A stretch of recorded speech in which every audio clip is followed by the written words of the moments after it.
Jadi perjalanan 168 jam Extreme Challenge adalah sebuah perjalanan yang juga memiliki misi untuk menguji performa oli sekaligus ketahanan dari mesin. Kita menguji mobil mengelilingi Pulau Jawa. Tapi sebenarnya tidak sederhana karena selama pengetesan mesin mobil itu sama sekali tidak dimatikan. Dan itu juga yang menjadi tantangan terberat kami, bagaimana bisa mengelilingi Pulau Jawa selama 168 jam yang hanya seminggu, terbatas waktunya, dan juga mesin mobil sama sekali tidak dimatikan. Dan yang menjadi hambatan kedua adalah bagaimana kita mengatur ritme tim. Karena perjalanan mengelilingi Pulau Jawa itu tidak singkat. Tapi kita menempuh atau kita diberi waktu selama 168 jam atau sekitar 7 hari 7 malam. Itu menjadi tantangan yang paling berat setelah bagaimana caranya tidak mematikan mesin mobil. Untuk total jarak tempuh dari Jakarta hingga akhirnya kita finish lagi di Jakarta itu 2.905 km.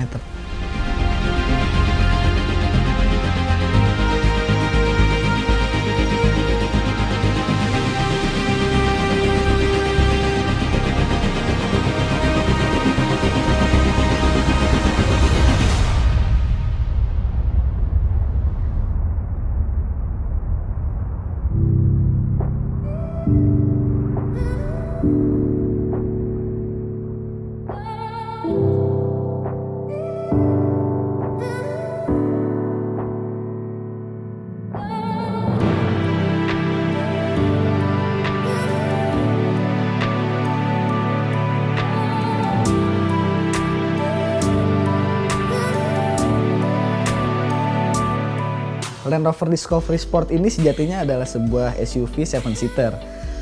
Tapi pada perjalanan kali ini kami memposisikan bangku baris ketiga paling belakang untuk dilipat agar bisa menampung seluruh barang bawaan kami yang banyak. Contohnya fotografer dan videografer kami membawa barang bawaan yang begitu banyak. Tapi dengan bangku belakang yang terlipat itu semua bisa terakomodasi dengan baik. Jadi untuk akomodasi barang, mobil ini sudah cukup baik menurut kami. Lalu untuk akomodasi penumpang, kami rasa juga legroom dan headroom baik di bangku baris kedua hingga bangku baris pertama itu kami rasa lega dan masih sangat akomodatif untuk perjalanan panjang. Ditambah mobil ini juga khususnya di Land Rover Discovery Sport yang bensin ada panoramic roof besar. Jadi ketika dibuka nuansa kabin jadi semakin lapang berkat penggunaan panoramic roof besar itu.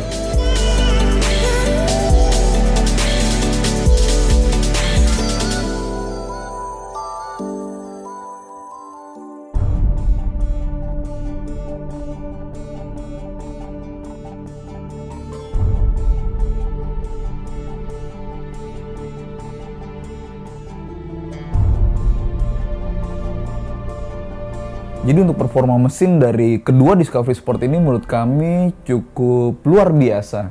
Baik yang bensin maupun diesel selama pengetesan 168 jam itu memberikan impresi yang sangat baik. Mesin diesel menggunakan mesin 2200 cc atau tepatnya 2179 cc dengan tenaga 190 dk dan torsi 420 Newton. Kami pernah menguji 0 sampai 100 km per jam dan dia bisa menuntaskannya dengan angka 9,4 detik saja, dan itu cukup kencang sebenarnya buat SUV 7 tempat duduk. Kemudian yang bensin pun juga nggak kalah impresif dari mesin 1999 cc atau digenapi 2000 cc, tenaganya bisa mencapai 240 dk dan torsi 340 Newton. Hasil tes kami itu lebih kencang lagi karena di versi bensin ini menuntaskan 0 sampai 100 km per jam dalam angka 8 detik saja. Dan dengan performa yang semenyenangkan itu, sepanjang perjalanan kami berkeliling Jawa, itu menjadi aktivitas yang sangat menyenangkan jadinya. Karena ketika kami harus menyalip mobil atau bahkan truk besar gitu ya di sepanjang rute, itu menjadi sangat mudah. Belum lagi, meskipun bobotnya pasti bertambah ya karena ada banyak barang penuh gitu di seluruh kabin, tapi kami sama sekali nggak kesulitan untuk mendahului mobil atau bahkan untuk sekedar kencang karena kita memang waktunya terbatas kan. Jadi emang beberapa kali kami harus benar-benar sekencang mungkin untuk mencapai waktu yang sudah ditentukan. Dan performa kedua Discovery Sport ini istimewa.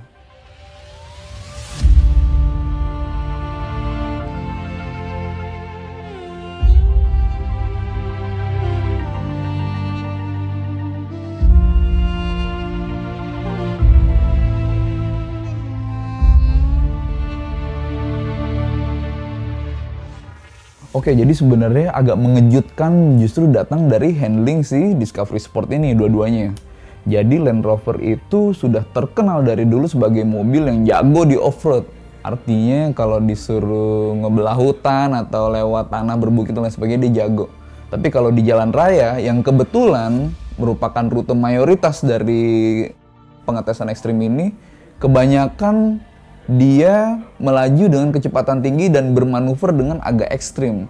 Dan surprisingly, baik saya yang menjadi pilot dari Discovery Sport Diesel maupun Mas Anton Hariwirawan yang di bensin tidak mengalami kendala ketika kita harus membelok agak tajam atau ketika kita mesti bermanuver tanjakan terus menikung gitu. Semuanya dilakukan dengan sangat baik, sangat meyakinkan.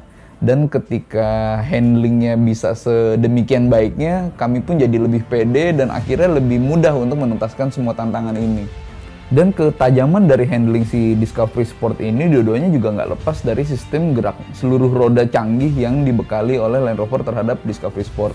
Jadi dengan sistemnya, komputer bisa membaca permukaan apa yang sedang dilalui dan itu bisa diterjemahkan ke roda dan menjadi grip yang tepat sesuai dengan permukaan. Jadi ketika dia menghadapi aspal yang licin setelah hujan, komputer bisa memastikan bahwa tenaga itu tersalur ke roda yang sedang mendapat grip maksimal. Begitu juga ketika misalnya kita melewati jalan yang berpasir atau kita melaju agak kencang di jalan tanah di daerah baluran, itu komputer mendeteksi kalau roda tidak perlu mendapatkan respon yang sangat tajam demi mendapat grip yang tetap tajam. Dan di titik itu, supremasi handling Discovery Sport dua-duanya emang sangat kebantu oleh kemampuan gerak seluruh rodanya.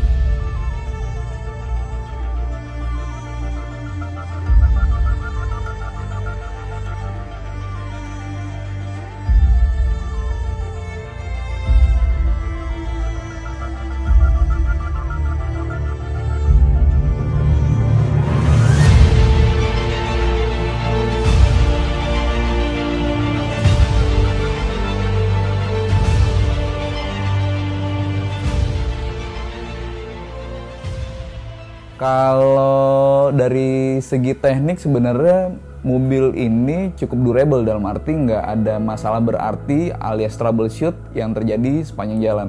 Tapi justru di luar dari masalah itu yang spesifik kita hadapin adalah soal bahan bakar. Discovery Sport bensin itu membutuhkan bahan bakar yang berkualitas di segi oktan. Jadi reserve octane number-nya yang disarankan oleh buku manual adalah 95. Dan ketika kita mencarinya di sepanjang Pulau Jawa, terutama di jalur Pantura, itu relatif aman. Dan ketika kita masuk ke daerah yang agak pelosok, distribusi bahan bakar berkualitas dengan oktan tinggi yang nggak merata itu menjadi kesulitan tersendiri bagi kita. Tapi untungnya konsumsi bahan bakar dari Discovery Sport bensin ini nggak seboros itu untuk kita jadi terburu-buru ngisi bensin atau nyari SPBU lagi. Sementara kalau yang diesel ini lebih mudah sebenarnya karena dia relatif irit bahan bakar kan. Setidaknya dibandingin bensin dia lebih irit kan secara alami. Tapi memang distribusi bahan bakar diesel yang setana tinggi, yang rendah sulfur dan yang partikulatnya juga sedikit, itu memang nggak semudah mencari yang bahan bakar solar biasa. Tapi dari kapasitas tangki bahan bakar yang sampai 50 liter lebih itu membuat kami jadi agak fleksibel nih, nggak buru-buru juga untuk mencari SPBU yang menyediakan bahan bakar solar berkualitas tinggi.